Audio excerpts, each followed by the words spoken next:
সবাই কেমন আছেন? আশা করছি সবাই খুব ভালো আছেন। আমি অনুশ্রী, অনুস লাইফস্টাইলের নতুন একটা ভিডিও নিয়ে আবার তোমাদের সামনে হাজির হয়ে গেছি। আজকের রেসিপিটা তো তোমরা থাম্বনেল দেখে বুঝতেই পারছো, ফ্রাইড রাইস আর চিলি চিকেন। ফ্রাইড রাইস আর চিলি চিকেন আমরা কম বেশি সবাই বানাতে পারি, এটা খুব ইজি। তো আমি ভাবলাম বানাচ্ছি যখন একটা ভিডিও করি, তো সেই জন্য ভিডিওটা করা। তো চলো রেসিপিটা স্টার্ট করা যাক। আচ্ছা, আমি এখানে 400 গ্রাম মতো চিকেন বোনলেস নিয়েছি। এটা বোনলেস হতে হবে সে তো জানি। পিস পিস করে কেটে এটাকে ধুয়ে পরিষ্কার করে নিয়েছি। তার মধ্যে আমি 1 চামচ গোলমরিচ গুঁড়ো আর স্বাদ মতো নুন আর 2 চামচ ভিনিগার দিয়ে খুব ভালো করে আধ ঘন্টা মতো ওটাকে আমি মাখিয়ে রেখে দিয়েছি। আচ্ছা, এরপরে আমি একটা পেঁয়াজ, ক্যাপসিকাম ডুমো ডুমো করে এটা তো কেটে নিতে হবে, এটা আমরা সবাই জানি। আচ্ছা, মাঝারি সাইজের পেঁয়াজ 3টে, ওটাকে 6 ফালি করে নিতে হবে, কোয়া কোয়া করে ওটাকে কেটে নিতে হবে। আর ক্যাপসিকাম একটা নিতে হবে, ঠিক আছে। আচ্ছা, এরপরে ম্যারিনেট চিকেনটাকে আমি একটা ডিম আর ময়দা দিয়ে খুব ভালো করে চিকেনটাকে মাখিয়ে নিয়েছি। মাখিয়ে নিয়ে তারপরে যে সাদা তেলের মধ্যে এটাকে, তেলের পরিমাণটা কতটা দিয়েছি সেটা তোমরা দেখতে পাচ্ছ, তেলের মধ্যে এটাকে খুব ভালো করে ডিপ ফ্রাই করে এটাকে ভালো করে ভেজে নিতে হবে, ঠিক আছে। আর অনুস লাইফস্টাইল মানেই তো সেটা খুব ইজিভাবে কীভাবে বানানো যায় তারই পদ্ধতি। তো তার জন্য চ্যানেলটাকে কী করতে হবে, ফলো করতে হবে। আর ভিডিওটা যদি প্রথম থেকে শেষ অবধি ভালো লেগে থাকে অবশ্যই কিন্তু ভিডিওটা একটা লাইক করবে। তো এই যে ভাজা হয়ে গেছে তোমরা দেখতে পাচ্ছ, এই গোল্ডেন ব্রাউন করে ভেজে নিয়েছি ডিপ ফ্রাই করে। তো এবার আমি তুলে নেবো ওখান থেকে। আচ্ছা, এরপর কড়াইয়ে তেল একটু কমিয়ে দেবো, এরপর অল্প তেল হলেই হবে। ওর মধ্যে 7 থেকে 8 কোয়া রসুন ফাইন চপ করে নিতে হবে, আর তার সাথে আদাটাকেও খুব ভালো করে ফাইন চপ করে নিতে হবে। দিয়ে ওটাকে তেলেতে দিতে হবে, তেলে দিয়ে একটু নেড়ে তার মধ্যে কোয়া করে রাখা যে পেঁয়াজটা কাটা ছিল সেগুলোকে দিয়ে দিতে হবে। আচ্ছা, এরপর তার সাথেও দিয়ে দিতে হবে ক্যাপসিকাম কুচিটা, তার সাথে দিয়ে দিতে হবে। আচ্ছা, দিয়ে ওর মধ্যে স্বাদ মতো নুন দিতে হবে, নুনটা তোমাদের স্বাদ মতো দিও। দিয়ে এটাকে খুব ভালো করে নেড়ে চেড়ে হালকা করে এটাকে ভেজে নিতে হবে। এটাকে তো খুব বেশি ভাজার দরকার, ওই হালকা মতো একটু ক্রাঞ্চি ভাব থাকবে। আচ্ছা, এখানে 5-6টা মতো কাঁচা লঙ্কা দেওয়া হয়েছে, একটু চিড়ে দিয়ে দিয়েছি।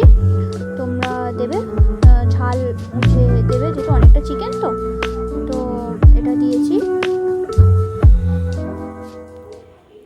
এরপর এর মধ্যে সসগুলো দিয়ে দিতে হবে এক এক করে। Tomato sauce, soya sauce, chilli sauce, আর একটা সস দিয়েছি সেটা হচ্ছে রেড চিলি সস। দিয়ে খুব ভালো করে এটাকে নেড়ে নিতে হবে।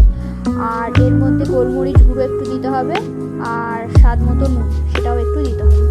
দিয়ে এটাকে খুব ভালো করে নেড়ে চেড়ে এটাকে ভালো করে কুক করে নিতে হবে। তবে খুব বেশি এটাকে ভাজার তো দরকার নেই, সসের সাথে ওই আধ কাঁচা ভাব যেটা আমি বললাম, যাতে গালে দিলে কচকচ একটা ভাব থাকে, তাহলে না চিলি চিকেনটা খেতে খুব ভালো হয়। আচ্ছা, আর এর মধ্যে এই জিনিসটাতে আমি একটা টমেটো কুচিও দিয়েছি, তোমরা অপশনাল চাইলে দিতে পারো, নাও দিতে পারো। দিয়ে ভালো করে এরকম করে নেড়ে নিতে হবে। এরপর এটা থিকনেসটা আনার জন্য একটা বাটিতে একটু ময়দা গুলে ওটা ওর মধ্যে দিয়ে ভালো করে নেড়ে নিতে হবে। গ্রেভিটা ফুটে গেলে ভেজে রাখা চিকেনগুলো এর মধ্যে দিয়ে দিতে হবে। আর আমি যেহেতু ফ্রাইড রাইসের সাথে খাবো তাই একটু গ্রেভি, একটু ঝোল ভাবটা রেখেছি। তোমরা এটা শুকনো শুকনো করতে পারো, নামানোর সময় একটু ধনেপাতা কুচি দিয়ে দিতে হবে। আচ্ছা, তো এবার চলে আসি রাইসটার ক্ষেত্রে। রাইসটা সেদ্ধটা আমি আর দেখাইনি, রাইস তো সেদ্ধ আমরা সবাই করতে পারি। সরু চালের ভাত, ওটা একটু নুন, গোটা গরম মশলা আর ওই একটা তেজপাতা দিয়ে ভাতটাকে খুব ভালো করে ফুটিয়ে নিতে হবে। মানে ভাতটা সেদ্ধ করতে হবে ওই 80% মতো, তারপর সেটাকে জল ঝরিয়ে আলাদা সাইডে রেখে দিতে হবে। আচ্ছা, তারপরে আমি এখানে একটা ডেচকিতে করছি, যেহেতু আজকে গেস্ট এসছে বাড়িতে, অনেকটাই ভাত মানে ফ্রাইড রাইসটা রান্না হচ্ছে, আমি একটা ডেচকি বসিয়ে করছি। তোমরা অল্প করে করলে অবশ্যই একটা ফ্রাইং প্যানে এটা করে নিতে পারো। আচ্ছা, ডেচকির মধ্যে একটু সাদা তেল দিতে হবে। দিয়ে আমি তার মধ্যে ফ্রাইড রাইসের মধ্যে যে 2টো সবজি নিয়েছি, গাজর নিয়েছি আর ক্যাপসিকাম কুচি নিয়েছি। গাজরটাকে সরু সরু করে ফাইন চপ করে নিয়েছি, আর ওর মধ্যে দিয়েছি ক্যাপসিকাম কুচি। দুটোকে খুব ভালো করে তেলের মধ্যে হালকা করে ভেজে নিতে হবে, খুব বেশি ভাজার দরকার নেই।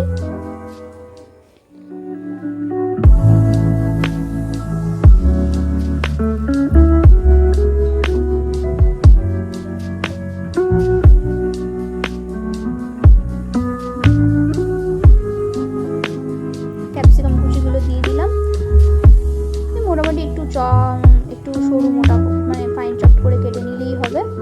এটাকে খুব ভালো করে আমি নেড়ে নিচ্ছি এখানে।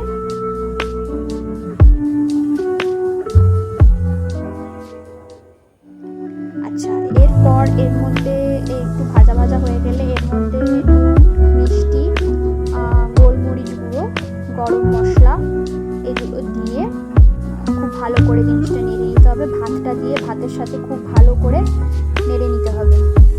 তো আমি এখানে প্রথমে নুনটা দিয়ে দিলাম একটু, তাহলে জিনিসটা কি হবে না, গাজর আর ক্যাপসিকামটা একটু সফট ভাব চলে আসবে, মানে কচকচে ভাবটা একটু কমে মানে একটু সেদ্ধ হয়ে যাবে, ওই জন্য একটু নুন দিয়ে দিলাম আগে, ঠিক আছে। আচ্ছা, এরপরে এই যে ভাতগুলো আমি চুপড়িতে এরকম ঝাড়িয়ে রেখেছি জলটাকে, ভাতটা একটু ঝাড়িয়ে অবশ্যই রাখবে। এরপরে ভাতটা পুরোটা আমি ঢেলে দেবো। আর তারপর এর মধ্যে আমি গরম মশলা গুঁড়ো আর মিষ্টি, গোলমরিচ গুঁড়ো পরিমাণ মতো দেবো। ভাতের পরিমাণ বুঝে তোমরা এটা দিও। আমাদের একটু ভাতটা বেশি হয়েছে তাই সেরকম পরিমাণ বুঝে আমি এখানে দিয়েছি এটা।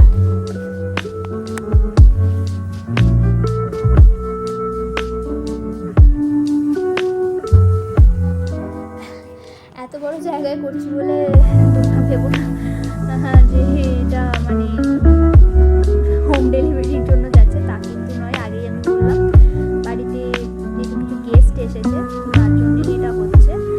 তো হচ্ছিল, আমি ভাবলাম একটু ভিডিও করে তোমাদেরকে একটু দেখাই। তো এটা মিশিয়ে খুব ভালো করে এরকম একটা হাতার সাহায্যে এরকম করে এটাকে মিশিয়ে নিচ্ছে। অবশ্যই মেশানোর সময় খেয়াল রাখতে হবে যাতে ভাতগুলো ভেঙে না যায়, ঠিক আছে। একে একে মশলাগুলো এক এক করে আমি সব দিয়ে দিলাম, দিয়ে এবার খুব ভালো করে এটাকে নাড়তে হবে।